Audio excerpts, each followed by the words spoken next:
எப்பொழுதும் என்னாலும் உன்னுடைய பூபாலம் இல்லையில் எங்குமே என்னுடைய ஆகாயம்.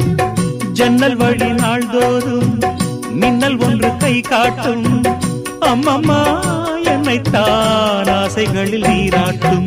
எனக்கும் உனக்கும் இருக்கும் நெருக்கம் இளமை தொடங்கி முதுமை வரைக்கும். இரவும் பகலும் உறவை வளர்க்கும். இடையில் இருக்கும் தடையை தகர்க்கும். விலகாத